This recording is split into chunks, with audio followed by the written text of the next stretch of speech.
جیلم کے اندر بیٹھا ہوا ایک بازاری آدمی جو ہے وہ تو حضرت رسول اللہ صلی اللہ علیہ وسلم سے صحب اور حتا کے امکان کا جو ہے اس کو بار بار اجاگر کرنے کی کوشش کرتا ہے۔ انبیاء کرام علیہ السلام اللہ کے مخلص بندے ہیں، چنے ہوئے بندے ہیں، وہ کبھی بھی گناہ نہیں کرتے، وہ اپنی پیدائش سے لے کے وفات تک گناہوں سے محفوظ اور معصوم ہوتے ہیں۔ رہا لغزش یا اجتہادی خطا جو گناہ نہیں ہوتی، اس کی ایکسیپشن اپنی جگہ موجود رہے گی، اور وہی واقعات ہیں جو قرآن کے اندر رپورٹ ہوئے ہیں، بخاری مسلم میں بھی رپورٹ ہوئے ہیں۔ اگر یہ بنیادی بات سمجھ لیں گے تو آپ کو یہ پورے کا پورا عقیدہ سمجھ آ جائے گا۔ منافقین کا جنازہ پڑھانے والا جو ایشو تھا عبداللہ ابن ابی کا، سورہ توبہ میں آیت نازل ہوئی کہ آپ اگر ان کے لیے 70 دفعہ بھی مغفرت کریں نا، ہم ان کی توبہ قبول نہیں کریں گے، اللہ اور اس کے رسول کے باغی ہیں۔ یہ آیت نازل ہو چکی ہوئی تھی۔ اسی دوران عبداللہ بن ابی مر گیا۔ غزوہ تبوک کے بعد جب منافقین کھل کے سامنے آ چکے، نبی علیہ السلام کو منافقین کے نام بھی بتا دیے گئے تھے جو حذیفہ بن یمان کو بتائے، اور آپ علیہ السلام کو غلبہ بھی حاصل تھا۔ رومن امپائر آپ سے بھاگ چکی ہوئی تھی، مسجد درار بھی آپ نے توڑوا دی ہوئی تھی، اپنے پاور کو ایگزیکیوٹ بھی کر لیا تھا، پھر بھی آپ صلی اللہ علیہ وآلہ وسلم نے شفقت فرمائی۔ عبداللہ ابن ابی کا بیٹا جو ہے نا وہ صحابی تھا، اس کا نام بھی عبداللہ تھا، اس نے آ کے آپ سے ریکویسٹ کی کہ یہ ظاہراً تو کلمہ ہی پڑھتا ہے نا، تو اس کے کلمے کا ظاہر ہے وہ آپ علیہ السلام نے ریگارڈ کیا۔ حالانکہ کئی بار حضرت عمر نے اجازت مانگی کہ یا رسول اللہ اجازت دیں اس کا گلا کاٹ دیا جائے، آپ فرمایا کہ چھوڑ دو، لوگ کہیں گے یہ اپنے ساتھیوں کو قتل کرواتا ہے۔ تو سیدنا عبداللہ جو عبداللہ ابن ابی کا بیٹا تھا، اس نے ریکویسٹ کی تو آپ نے اپنا کرتا دیا۔ مسلم شریف میں تو بڑی ڈیٹیل سے احادیث موجود ہیں، بخاری میں بھی ہے، اور قبر میں اتارا، لعاب دہن مبارک منہ میں ٹپکایا۔ اسی دوران جب نبی علیہ السلام جنازہ پڑھانے جا رہے تھے تو سیدنا عمر سامنے آ کے کھڑے ہو گئے، کہا یا رسول اللہ آپ کو تو اللہ تعالیٰ نے منع کیا ہے جنازہ پڑھانے سے۔ یار جو بات حضرت عمر کو سمجھ آ رہی تھی رسول اللہ کو سمجھ نہیں تھی کیا؟ نعوذ باللہ، سوچنے والی بات ہے، یقیناً سمجھ تھی، لیکن وہی بات جو شفقت والا عنصر جو آپ کے اندر تھا نا وہ ڈومیننٹ تھا۔ آپ کے الفاظ دیکھیں کیا ہیں، بخاری و مسلم میں دونوں میں حضرت عمر نے کہا کہ یا رسول اللہ آپ کو اللہ نے منع کیا ہے۔ حضرت عمر اللہ کی منشا کو سمجھ چکے ہوئے تھے، نبی علیہ السلام بھی سمجھتے تھے، لیکن آپ علیہ السلام نے وہی پھر اجتہاد کیا اپنی شفقت والا، اور یہ ظاہر ہے یہ زیادہ انٹیلیجنٹ کام ہوتا ہے کہ آپ کوئی ایک پہلو ڈھونڈ لیں، پازیٹیو اینگل۔ آپ فرمایا کہ عمر اللہ تعالیٰ نے مجھے اختیار دیا ہے، اے نبی چاہے آپ ان کے لیے مغفرت کی دعا کریں یا نہ کریں، آپ 70 دفعہ بھی کریں گے میں قبول نہیں کروں گا۔ حالانکہ اس جملے کی جو سختی ہے وہ بتا رہی ہے کہ اللہ تعالیٰ منافقین سے کس طرح اعلان برات کیے ہوئے ہے۔ اس اعتبار سے سیدنا عمر جو رزلٹ نکال رہے تھے وہ بالکل ٹھیک نکال رہے تھے کہ جب، اور پھر سورہ توبہ کی وہ آیات تو اس سے پہلے نازل ہو چکی تھی، حالانکہ وہ قرآن کی ترتیب میں بعد میں آتی ہیں، وہ 113 نمبر، کہ کسی مومن، کسی نبی اور مومن کے لیے شایع نہیں ہے کہ اسے یہ پتہ چل جائے، خواہ اس کا کوئی قریبی رشتہ دار ہی ہو کہ وہ کفر پہ مرا ہے، کہ اس کے لیے دعائے مغفرت کرے۔ تو جنازہ کیا ہوتا ہے؟ دعائے مغفرت۔ وہ آیت اس سے پہلے نازل ہو چکی تھی، تو حضرت عمر بالکل صحیح رزلٹ پہ پہنچے تھے کہ بھئی ایک نبی کے شان نہیں ہے کہ وہ ایک منافق کے لیے دعا کرے، جبکہ اس کی منافقت کھل بھی چکی ہے۔ نبی علیہ السلام نے پلی لی دوسری والی آیت سے، جس طرح وہاں پہ بھی آپ علیہ السلام نے پلی لے لی تھی سورہ محمد کی آیت سے، یہاں پہ آپ علیہ السلام نے سورہ توبہ کی دوسری آیت سے لی کہ اے نبی تم مغفرت کی دعا کرو یا نہ کرو، 70 دفعہ بھی کرو تو ہم نہیں معاف کریں گے۔ دونوں طرف آپشن موجود تھا۔ حالانکہ اس آیت کو دیکھا جاتا جس میں کہا گیا کسی مومن کے اور نبی کے شان نہیں یہ کرے، تو یقین حضرت عمر نے جو رزلٹ نکالا تھا نا کہ آپ کو اللہ نے منع کیا، وہ بالکل صحیح کہا تھا، وہ اس آیت کے تحت سمجھ رہے تھے کہ منع ہے۔ تو آپ نے اسلام فرمایا کہ اگر مجھے پتا چل جائے نا کہ 70 سے زیادہ دفعہ کرنے سے مغفرت ہو جائے گی تو میں وہ بھی کروں۔ حالانکہ آپ علیہ السلام کو یہ بھی پتا تھا کہ 70 کا عدد محاورتاً بولا جا رہا ہے، یہ نہیں ہے کہ 71 دفعہ کرنے سے ہو جائے گی، یہ ساری باتیں آپ کو پتہ تھی.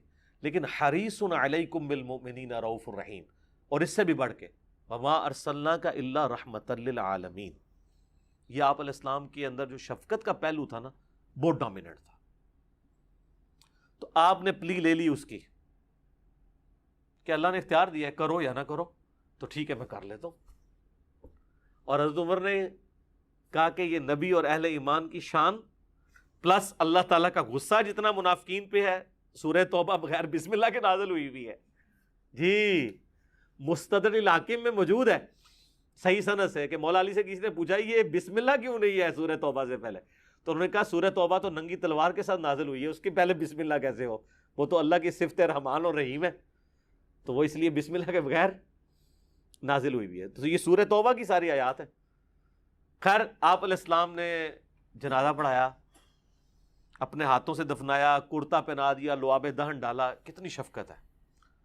اس کا الٹیمیٹلی یہ فائدہ ہوا کہ منافقین کے دل میں نبی علیہ السلام کے لیے نرم گوش آیا، اور کئی لوگوں کو ہو سکتا ہے اللہ نے ایمان کی دولت سے نواز دیا ہو، یا جو ڈاواں ڈول تھے وہ اپنے ایمان میں مضبوط ہو گئے حضور کی شفقت کی وجہ سے صلی اللہ علیہ وآلہ وسلم. خیر جب جنازہ پڑھا کے فارغ ہوئے دفنا کے، تو پھر قرآن کی آیات نازل ہو گئی سورہ توبہ کی کہ آندہ کے بعد نہ تو آپ نے کسی منافق کا جنازہ پڑھنا ہے، نہ اس کی قبر پہ کھڑا ہونا ہے، بالکل کرٹیکلی صرف جنازہ نہیں قبر تک بھی نہیں جانا. تو وہ یعنی وہ نازل ہوئی جس سے اللہ تعالیٰ نے اپنے جلال کا مزید اظہار فرمایا کہ یہ جو کچھ ہونا تھا وہ ہو گیا. اب اس میں ایک لطیف نکتہ ہے، مجھے بتائیں جب حضرت عمر روک رہے تھے نبی علیہ السلام کو، اس ٹائم وہی بھی تو آ سکتی تھی،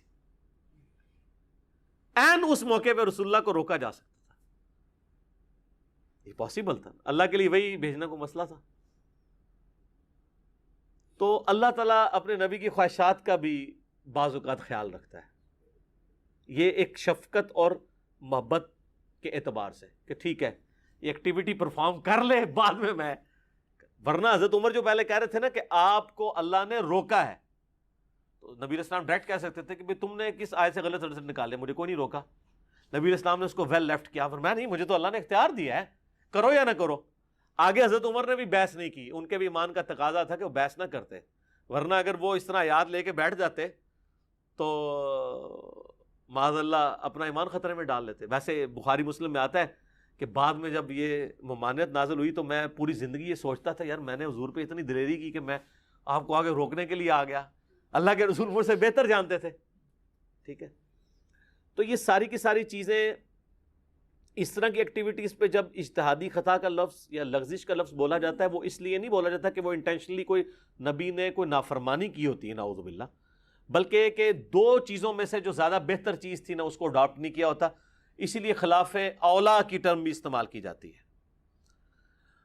بہرحال کئی جگہ ظاہر ہے پھر آپ کے لیے اس کو جسٹیفائی کرنا اس طرح ممکن نہیں ہوتا، تو اس لیے یہ جو معصومیت کا عقیدہ وہی والا ہے جو عقیدہ اہل سنت کے ہاں شروع سے چلتا آ رہا ہے کہ انبیاء کرام علیہ السلام گناہ نہیں کریں گے. رہی لغزش اور اجتہادی خطا تو وہ قرآن کے اندر چونکہ انبیاء کے واقعات آئے ہیں، حتیٰ کہ میں نے آپ کو بتایا کہ جب بہار شریعت میں کم از کم انہوں نے مان تو لیا نا کہ اس طرح کے واقعات قرآن میں موجود ہیں. بہار شریعت کے اندر مفتی امجد علی صاحب نے جو اعلیٰ حضرت احمد بریلوی صاحب کے خلیفہ ہیں، انہوں نے لکھا ہے کہ قرآن حکیم کی جن آیات کے اندر اللہ تعالیٰ نے انبیاء کرام کے اوپر ان کی لغزشوں کے اوپر، ان کو ہم گناہ نہیں کہتے لغزش کہتے ہیں، یا اسے ہم اجتہادی غلطی یا اجتہادی خطا کہتے ہیں، وہ گناہ نہیں ہوتے، عتاب فرمایا ہے اللہ نے وہ واقعات قرآن کی تلاوت اور حدیث پڑھنے کے علاوہ، بس یہ دو ایکسیپشنز ہیں، اس کے سوا بیان کرنا قطعاً حرام ہے. اور قرآن کیا کہتا ہے سورۃ الاعراف کے اندر کہ ہم نے قصہ آدم اور ابلیس اس لیے بیان کیا تاکہ اے اولاد آدم جس طرح شیطان نے تمہارے ماں باپ کو ورگلایا، اور اس میں تو بڑے سخت الفاظ ہیں، اور ان کے کپڑے اتروا دیے اور ان کی شرمگاہیں ان پہ کھلوا دی، کیونکہ جنتی لباس اتر گیا تھا نا. کہیں تمہیں نہ اس فتنے میں مبتلا کرتے. اللہ تعالیٰ تو کہہ رہا ہے اس کے عبرت حاصل کرنی ہے, اور یہ کہ لوگ کیا کہہ رہے ہیں, اس کو بیان کرنا حرام ہے. اب کوئی کہنا نہیں وہ انہوں نے اس لیے کہا ہے کہ وہ ویسے کوئی بیان کر کے توہین نہ کرتا رہے. سر مسلمان نے قصہ آدم اور ابلیس بیان کر کے آدم علیہ السلام کی توہین کا کبھی تصور بھی لانا ہے؟ اس کو کیا ملنا ہے؟ مسلمان تو انبیاء کی عزت کرنے والے ہوتے ہیں. جب بھی بیان ہوگا وہ عبرت کے لیے بیان ہوگا, توہین کرنے کے لیے تو مسلمان نے تو کبھی نہیں بیان کرنا. خام خواہی کہانی بنا لی ہوئی ہے. تو بیسیکلی وہ اس کو تقریر میں بیان کو بھی حرام سمجھتے ہیں اور کہتے ہیں تلاوت کرنے. تلاوت کا مطلب ہے عربی, اردو نہیں. عربی پڑھنی ہے ان لوگوں کے سامنے ان کو عربی آتی نہیں ہے, تاکہ ان کو پتہ ہی نہ چلے کیا لکھا ہوا بیچ میں. اس لیے میرا تو کافی عرصے سے مطالبہ ہے کہ نان عرب کنٹریز کے اندر قرآن حکیم بغیر ترجمے کے چھاپنا جرم ہونا چاہیے. یہ تو آپ جان بوجھ کے لوگوں کو طوطا بنانے کی کوشش کر رہے ہیں. پاکستان کے آئین میں شک ہونی چاہیے کہ پاکستان میں کوئی قرآن بغیر ترجمے کے شائع نہیں ہوگا. عربی اور ترجمہ, چاہے نیچے لکھا ہو چاہے ایک پیج پہ عربی آ جائے. اگر وہ کہتا ہے نا کنٹینیوٹی رکتی ہے, تو آپ دیکھیں ترجمان القرآن والوں نے مولانا مودودی رحمہ اللہ تعالیٰ کا شائع کیا ہے ترجمہ. رائٹ والے پیج کے اوپر صرف عربی ہے اور لیفٹ والے پہ صرف اردو ترجمہ ہے. تو آپ کی کنٹینیوٹی بھی نہیں رکتی. اگر کسی نے صرف عربی پڑھنی ہے عربی پڑھے, اس نے اردو پڑھنی ہے صرف اردو پڑھتا جائے, لیکن بغیر ترجمے کے نہ چھپے, اور اس طریقے سے بغیر عربی کے بھی نہ چھپے. وہ بھی غلط ہے, کیونکہ ترجمہ کرنے والا بہرحال انسانی کوشش ہے, کہیں پہ اس کو خطا ہو سکتی ہے. قرآن کا اوریجنل ٹیکسٹ اپنی جگہ موجود ہونا چاہیے. ہمارے پاس تو یہ فخر ہے کہ ہماری کتاب محفوظ ہے الحمدللہ, تو ہم اس کو کیوں نہ چھاپیں اس طریقے سے. اسی طریقے سے چھاپنا چاہیے, اور اس چیز کو انشور کرنا چاہیے حکومت کو کہ بغیر ترجمے کے قرآن نہ چھپے. باقی یہ جو قرآن سے وہ سورۃ البقرہ کی آیت پیش کرتے ہیں, پہلے پارے کی آخر والی آیت تلک امۃ قد خلت, وہ بھی آؤٹ آف کانٹیکسٹ ہے. وہ تو اللہ تعالیٰ فرما رہا ہے کہ یہودیوں تمہیں حضرت ابراہیم کی نسبت کام نہیں دے گی, وہ ایک امت تھی گزر گئی, ان کے لیے ان کے اعمال ہیں, تمہارے لیے تمہارے اعمال ہیں. تمہیں یہ نہیں پوچھا جائے گا انہوں نے کون سے نیک اعمال کیے, تمہیں تمہارے نیک اعمالوں کے بارے میں پوچھا جائے گا, کیونکہ اس میں ہے لہا ما کسبت ولکم ما کسبتم, علیہا مکتسبت نہیں ہے, ان کے لیے ان کے نیک اعمال ہیں, ورنہ ہوتا ہے علیہا ان پہ ان کی نعوذ باللہ برائیوں کا وبال ہے اور تم پہ تمہاری برائیوں کا وبال ہے. قرآن تو پورے کا پورا اس پہ کھڑا ہے کہ وہ تاریخ میں ہونے والی غلطیوں کو ہائی لائٹ کرتا ہے, چاہے وہ انبیاء کے قریبی ماننے والوں کی ہوں چاہے کسی اور کی, تاکہ باقیوں کے لیے عبرت کا سبق اس سے سیکھا جائے. تو اسی لیے دیکھیں جو لوگ قرآن پڑھتے ہیں نا, وہ پھر کہنے پہ مجبور ہو جاتے ہیں کیا کہ مرنے سے پہلے اے مسلمان کر لے اس پہ غور, کتابوں کا خدا اور ہے بابوں کا خدا اور. وہ کہتے ہیں یار یہ تو دین ہی اور ہے, اس میں تو باتیں ہی کچھ ہو رہی ہیں. ہم جس طرح اب یہ کہہ رہے ہیں کہ جی میں نے قرآن ترجمے سے پڑھا ہے, تو مجھے تو قرآن پڑھنے کے بعد کوئی اور رزلٹ نظر آ رہا ہے, تو ظاہر جو ہے وہی نظر آ رہا ہے نا. اب اس کی بجائے گستاخی کا فتویٰ لگا دینا بجائے سمجھانے کے, یہ غلط اپروچ ہے. ہم نے کوشش کی ہے کہ اوورال ایک ڈاکٹرن کلیئر کی جائے. باقی جس کو شوق ہے نا اس پورے ٹاپک کو سمجھنے کا, تو اس کے لیے مسئلہ نمبر 88A اور 88B, عصمت انبیاء کے عقیدے پہ شبہات کا تحقیقی جائزہ. 8 سے 6 سال پہلے میں نے بڑے مہذب انداز میں آہستہ آہستہ ایک ایک آیت پڑھ کے سمجھا کے اس کو ریکارڈ کروایا. یہ لیکن یہ کہ ایک کلپ کی فارم میں ایک نٹ شیل کے اندر ایک گفتگو میں نے کر دی تاکہ آپ کو اوورال ایک ڈاکٹرن کلیئر ہو جائے اور آپ کو یہ معاملات سمجھنا آسان ہو جائے. اور انشاءاللہ آپ دیکھیں گے, ہم تو بہت پہلے اس چیز کو بھانپ گئے تھے اور اب تو یہ کھل کے سامنے آ گئی چیز کہ اب مستقبل کا دور یہی ہے کہ ہر چیز علمی ڈسکشن میں ٹیبل ٹاک کے اوپر آئے گی. آپ چھپا نہیں سکتے, پردہ نہیں ڈال سکتے, یہ نہیں کہہ سکتے خاموشی اختیار کرو, یہ سوال نہ پوچھو. اس طرح پھر ہماری آنے والی نسلیں جو ہیں نا وہ دین سے بیزار ہو جائیں گی. یا تو ان کو آپ سلوشن دیں گے, ادروائز وہ پھر آپ کو آپ کے حال پہ چھوڑ جائیں گے, کیونکہ آپ کے بارے میں وہ سمجھ لیں گے کہ یار ان کے پاس جواب نہیں, اس لیے ہمیں کہہ رہے ہیں کہ, اور حقیقت بھی ہے کہ علماء کے پاس جواب نہیں ہوتا تو تب وہ کہتے ہیں کہ اس ٹاپک کو چھوڑ دو. پھر بھی آپ چھیڑیں تو پھر کہتے ہیں آپ کو بات کرنے کی تمیز نہیں ہے. کوئی اس طریقے سے بیچ میں پوائنٹ نکالتے ہیں کہ وہ جی ہاں, وہ اس میں وہ کہا جاتا ہے نا پچ کھود دینا.